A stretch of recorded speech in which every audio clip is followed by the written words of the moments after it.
Oppo A78 স্মার্টফোনটি Bangladesh বাজারে officially 856GB ভ্যারিয়েন্টে launch করা হয়েছে, যার দাম ধরা হয়েছে 27,990 টাকা। তো বন্ধুরা, আমরা সকলেই ওপোর মোবাইল ফোনগুলো জেনে থাকি তাদের ক্যামেরা পারফরমেন্সের জন্য। তো বন্ধুরা, এই মোবাইল ফোনটিতে তারা কেমন ক্যামেরা পারফরমেন্স দিয়েছে, এছাড়াও এই মোবাইল ফোনটিতে আমরা কেমন ডিসপ্লে, কেমন পারফরমেন্স এবং কেমন ব্যাটারি ব্যাকআপ পাচ্ছি, A to Z বিষয় নিয়ে আজকের ভিডিওতে আলোচনা করব। এবং বন্ধুরা, এই বিষয়টি আলোচনা করব যে এই মোবাইল ফোনটি আসলে এই বাজেটের মধ্যে নেওয়া উচিত কিনা এবং এই মোবাইল ফোনটির সকল ভালো দিক এবং খারাপ দিক। তাহলে চলুন শুরু করা যাক। তো বন্ধুরা, প্রথমেই আমরা এই মোবাইল ফোনটি সম্পর্কে জেনে নেওয়ার আগে যদি এই মোবাইল ফোনটির বক্সের ভিতরে আমরা কি পাচ্ছি এই বিষয়টি যদি আগে জেনে নিই, তাহলে প্রথমেই আপনারা এই মোবাইল ফোনটির বক্সের ভিতরে পেয়ে যাবেন একটি সিম ইজেক্টর পিন, একটি back cover, charging adapter, type C data cable এবং Oppo A78 কাঙ্ক্ষিত এই মোবাইল ফোনটির বিল্ড কোয়ালিটি নিয়ে কথা বলতে গেলে ফোনটির ব্যাক সাইড এবং ফোনটির ফ্রেমে দুটো জায়গাতে প্লাস্টিক ব্যবহার করা হয়েছে। স্টাইলিশ টেক্সচার ফিনিশিং থাকায় মোবাইল ফোনটি দেখতে অনেকটা ভালো লাগে, কিন্তু এই মোবাইল ফোনটির যে ক্যামেরার কাটারটি রয়েছে এটি তুলনামূলক একটু বড় আমার কাছে মনে হয়েছে। তাছাড়া ফোনটির ডিজাইন এবং ফোনটির লুকটি দেখতে আমার কাছে অসাধারণ লেগেছে এবং এই মোবাইল ফোনটিতে 5000 mAh এর ব্যাটারি ব্যবহার করা সত্ত্বেও এই মোবাইল ফোনটি অনেকটা স্লিম এবং পাতলা আমার কাছে মনে হয়েছে। এই মোবাইল ফোনটির ওয়েট নিয়ে কথা বলতে গেলে এই মোবাইল ফোনটির ওয়েট হলো শুধুমাত্র 180 গ্রাম, যেটা আমরা পাতলা বলতে পারি, এবং এই মোবাইল ফোনটি আপনারা হাতেরও এই জায়গাতে কমফর্ট ফিল করবে। Oppo A78 এই মোবাইল ফোনটি বর্তমানে বাংলাদেশ বাজারে দুটো কালারে পাওয়া যাচ্ছে, যে দুটো কালার বর্তমানে আপনারা আমাদের মোবাইল স্ক্রিনে দেখতে পাচ্ছেন। এই ফোনটিতে প্রয়োজনীয় সকল পোর্টস এবং বাটন দেওয়া রয়েছে, কিন্তু এই মোবাইল ফোনটিতে শুধুমাত্র সেকেন্ডারি নয়েজ ক্যান্সেলেশন মাইকটি দেওয়া হয়নি, যেটা আমরা 27 থেকে 28 হাজার টাকা এই বাজেটের মধ্যে অবশ্যই একটি সেকেন্ডারি নয়েজ ক্যান্সেলেশন মাইক আশা করে থাকি, যেটা ওপোকে অবশ্যই দেওয়া উচিত ছিল। তাছাড়া এই মোবাইল ফোনটির রাইট সাইডের দিকে পেয়ে যাচ্ছেন একটি পাওয়ার বাটন এবং একটি ভলিউম রকার। ফোনটির লেফট সাইডের দিকে থাকছে একটি সিম কার্ড ট্রে, যেখানে আপনারা দুটো সিম কার্ড ইউজ করতে পারবেন, তার সাথে একটি মাইক্রো SD কার্ডও ব্যবহার করতে পারবেন। ফোনটির নিচের দিকে থাকছে 3.5mm jack, microphone, USB type C port এবং একটি স্পিকার কি, এবং এই মোবাইল ফোনটির ওপরের দিকে কোনো কিছুই থাকছে না। এই ফোনটির ডিসপ্লে নিয়ে কথা বলতে গেলে এই মোবাইল ফোনটির ডিসপ্লেতে রয়েছে একটি আন্ডার ডিসপ্লে ফিঙ্গারপ্রিন্ট সেন্সর, যেটা বেশ ফাস্ট এবং অ্যাকুরেট কাজ করে। এছাড়াও ফোনটির চিন এবং বেজেল নিয়ে কথা বলতে গেলে এই বাজেট অনুযায়ী এই চিন এবং বেজেলগুলো আমার কাছে ঠিকঠাক লেগেছে, কিন্তু এই ফোনটির যে নিচের দিকে চিনটি রয়েছে সেটি তুলনামূলক একটু আমার কাছে বেশি মনে হয়েছে। ফোনটিতে সাইড পালস হোল কাট ডিসপ্লে ব্যবহার করা হয়েছে, যেটা আমার কাছে মোটেও ভালো লাগেনি। এই জায়গাতে যদি সাইড পালস হোল কাটের জায়গায় যদি মিডিল পালস হোল কাট ব্যবহার করতো, তাহলে এটা দেখতে আরো সুন্দর লাগতো এবং দুর্দান্ত লাগতো। তো বন্ধুরা, কার কাছে সাইড পাঁচ হোল কাট ভালো লাগে এবং কার কাছে মিডিল পাঁচ হোল কাট ভালো লাগে, এ বিষয়টি অবশ্যই কমেন্ট করে যাবেন।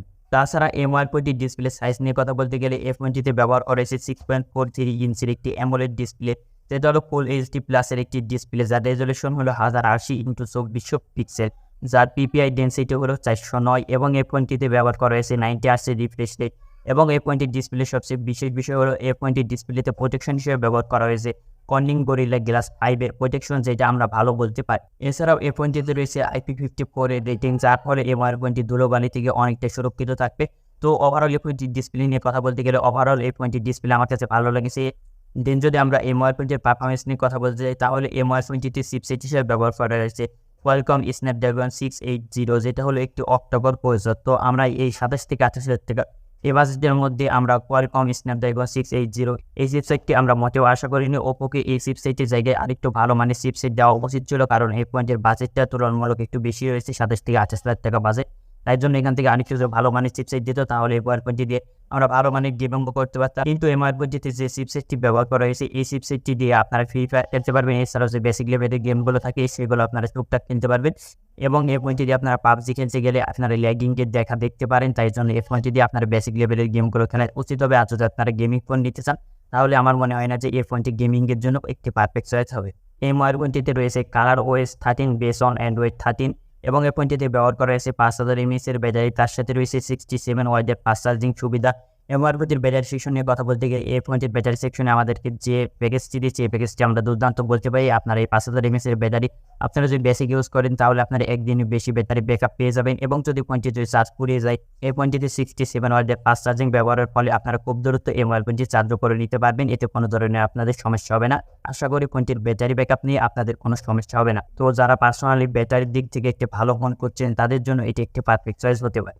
মোবাইল ফোনটির যদি আদার্স বিষয় নিয়ে কথা বলতে চাই, তাহলে ফোনটিতে NFC সাপোর্ট রয়েছে, কিন্তু মোবাইল ফোনটিতে FM রেডিও সাপোর্ট নেই। ফোনটিতে রয়েছে ব্লুটুথ 5.0, তার সাথে ওয়াইফাই ডুয়েল ব্র্যান্ড সবই সাপোর্ট রয়েছে, এবং ফোনটিতে রয়েছে USB টাইপ C 2.0। দেন যদি আমরা ওপোর যে মেন বিষয়টি তাদের ফোনে ব্যবহার করে থাকে ক্যামেরা, তো ফোনটি যদি ক্যামেরা নিয়ে কথা বলতে চাই, তাহলে ফোনটির রিয়ার ক্যামেরাতে বা মেন ক্যামেরাতে ব্যবহার করা হয়েছে 50 মেগাপিক্সেলের মেন ক্যামেরা, তার সাথে রয়েছে 2 মেগাপিক্সেলের ডিপ ক্যামেরা। তো এই জায়গাতে আমরা 27 থেকে 28,000 টাকা এই বাজেটের মধ্যে আমরা অবশ্যই ডিপ ক্যামেরার জায়গায় আমরা একটি আল্ট্রা ওয়াইড ক্যামেরা আশা করে থাকি। এই জায়গাতে যদি আমাদেরকে 8 মেগাপিক্সেলের আল্ট্রা ওয়াইড ক্যামেরা দিত, তাহলে এই পয়েন্টের ক্যামেরা সেকশনে আমরা ভালো বলতে পারতাম। এছাড়াও এই স্মার্ট পয়েন্টের যে মেন ক্যামেরা এসেছে 50 মেগাপিক্সেলের জায়গায় যদি 108 মেগাপিক্সেল দিত, তাহলে এটি ভালো হতো। তো 27 থেকে 28,000 থেকে এই বাজেটের মধ্যে আমাদেরকে ক্যামেরার দিক দিয়ে অন্যান্য ব্র্যান্ডের যে সকল ফোনগুলো আছে, আপনারা যদি সেই সকল ফোনগুলো দেখেন, তাহলে আপনারা এর চেয়েও ভালো মানের ক্যামেরা কোয়ালিটি এবং ভিডিও কোয়ালিটি আপনারা তার সেই সকল ব্র্যান্ডের ফোনগুলো থেকে পেয়ে যাবেন। এই ফোনটি রিয়ার ক্যামেরাদের সর্বোচ্চ 1080p এবং 30fps ভিডিও শুটিং করা যাবে, যেটা আমরা এই বাজেটের মধ্যে মোটেও আশা করি না।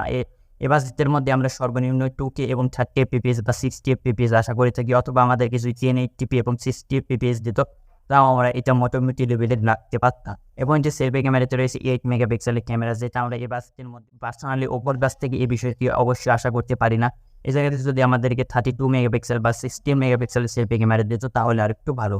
তো ওভারঅল এই ফোনটির ক্যামেরা পারফরমেন্সটির কথা বলতে গেলে, এই ফোনটির ক্যামেরা পারফরমেন্সটি আমরা এই বাজেটের মধ্যে এভারেজ রেখে রাখতে পারি, কারণ আমরা এই বাজেটের মধ্যে অন্যান্য ব্র্যান্ডের ফোনগুলোতে এর চেয়ে ভালো মানের ক্যামেরা পারফরমেন্স পেয়ে যাবো। তো বন্ধুরা, সর্বশেষে তো এই ফোনটির সকল বিষয়গুলো আমরা জেনে নিলাম।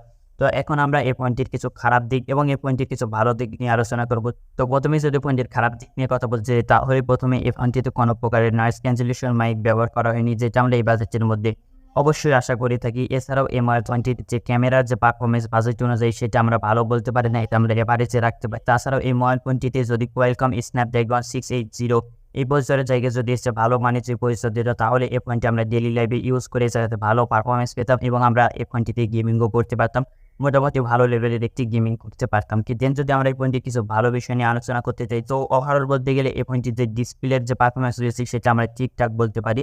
এছাড়াও এই মোবাইল ফোনটির যে ব্যাটারি সেকশন বা যে ব্যাটারি যে প্যাকেজটি দিয়েছে 5000 mAh এবং 67 ওয়াটের ফাস্ট চার্জার, এটা আমরা দুর্দান্ত বা ভালো বলতে পারি। এই বাজেটের মধ্যে আমরা এটি ভালো বলতে পারি। এছাড়া এই ফোনটির যে ডিজাইনটি রয়েছে, সেটাও আমরা ভালো বলতে পারি, এবং এই ফোনটি যে আমাদেরকে স্টোরেজ দিয়েছে, সেটা আমরা এই বাজেটের মধ্যে ভালো বলতে পারি। এতে কোনো ধরনের সমস্যা নেই। এই মোবাইল ফোনটিতে যদি আমাদেরকে যে সকল খারাপ বিষয়গুলো বললাম, এই সকল জায়গায় যদি একটু ইমপ্রুভমেন্ট করতো, তাহলে আমরা এই ফোনটি নিতে পারতাম। এছাড়াও যদি এই ফোনটি যদি বাজেটটা যদি একটু কম রাখা হতো, বা এই ফোনটির বাজেট যদি 20 থেকে 22,000 টাকার মধ্যে রাখা হতো, তাহলে এটা আমরা আপনাদেরকে রিকমেন্ড করতে পারতাম। তো সর্বশেষে এই মোবাইল ফোনটি আপনাদেরকে কেমন লাগলো, এই বিষয়টা অবশ্যই কমেন্ট করে জানাবেন, এবং বন্ধুরা দেখা হচ্ছে পরবর্তী কোনো ভিডিওতে। ততক্ষণ পর্যন্ত ভালো থাকবেন, সুস্থ থাকবেন। আল্লাহ হাফেজ।